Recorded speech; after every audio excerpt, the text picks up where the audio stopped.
Ano ka ba naman, Ma? Alam mo naman ganyan yung kalagayan ng bata, sinama mo pa sa labas. Eh, anong gusto mong gawin ko dito, hangumanga? Hindi siya pwede mag-isa dito, alam mo yan. Kailangan natin ng pera pang maintenance niya. Chandre, ano ko?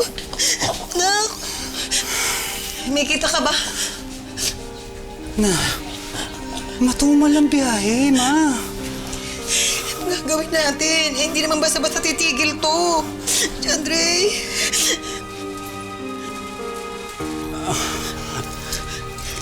Hawakan mo si Andre.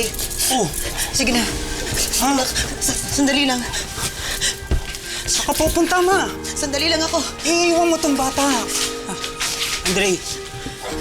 Andre, anak. Anak.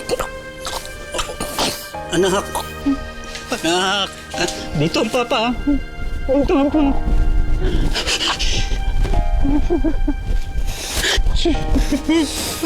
Sonia?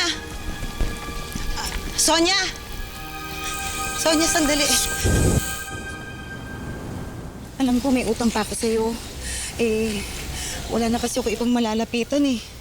So, natulungan mo naman ako kasi kinakailangan ko mapagamot yung anak ko. Hindi na uobra yung mga drama mong yan, ha? Kilala ka na dito sa lugar natin. At pati ba naman anak mo, gagamitin mo sa panluloko mo? Para ka lang makapangutang? Sonia, hindi ako nagsisinungaling. Sonia, parang ako mo na, Sonia. Totoo, may sakit ang ano, kailangan ko siya mapagamot. Sige na, parang tulungan mo naman ako, Sonia. Hindi ka na makakapagbayad ng utang mo. Ngayon naman manluloko ka pa? Wala akong ibibigay sa'yo! Sonia! Sonia!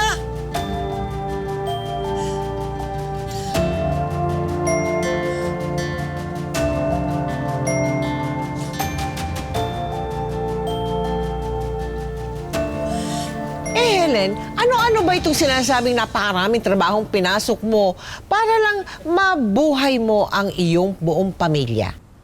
Ang dito na kami sa Iloilo, Tita Mel, ang dami po naming pinasok na trabaho, halos lahat na po. Halos lahat na pwedeng ibenta, na benta po namin, basta sa marangal na paraan. Lahat ng gulay na subukan na po namin, na lalanta, na sisira, lahat po na pagdaanan po namin yun. Yung gustuin mo po na ibenta lahat. Pero ang hirap kasi hindi mo kayang gawin, kulang ng oras. Walang po ng panahon kasi dapat yung oras mo na i-google mo doon sa oras sa pagtitinda is ibigay mo pa doon yung oras mo para sa anak mo po. Yun po mahirap i-manage yung time, lalo na po dito kami sa probinsya. Ang hirap po talaga kitain yung pera.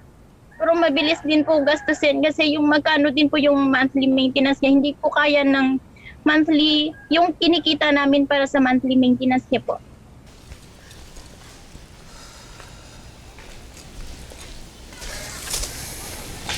Helen?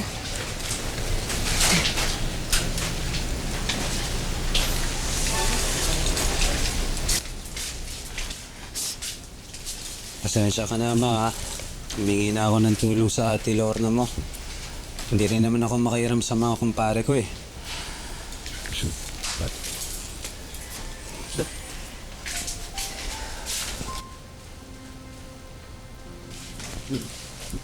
Salamat eh. Kasi nakainom ng gamot ka na umaga yan eh. Sa ngayon, okay siya. Pero sa mga susunod na araw, wala kami kasing perang pambiling gamot niya eh. Ayaw naman magpautang nga ni Sonia.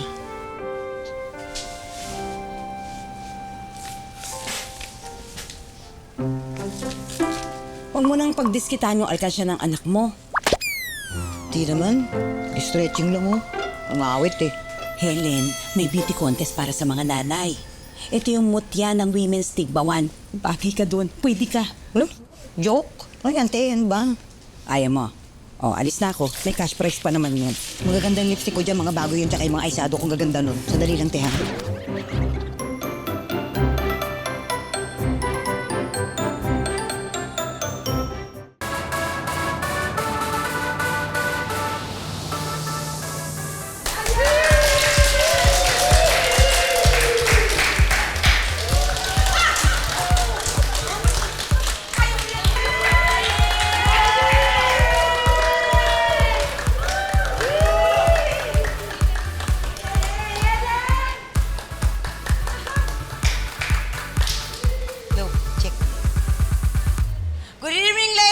gentlemen, minsan lang mga TV, CCTV pa, huli ka! My name is Helen Tagumpama. Thank you! Yes, thank you, candidate number 3. Thank you po. Ayan. So, candidate number 3, why did you join this competition? For prize, of course. For money. No, the reason why I'm here to join this contest because for my children. Because I do believe that the children is our future. You know, you have to teach them well and let them lead the way. And I need money especially for my son because my son is sick. Thank you, candidate number 3. Palakpakan naman! May sasabihin pa po ako. Ay, may sasabihin ka Oo, pa. meron pa po.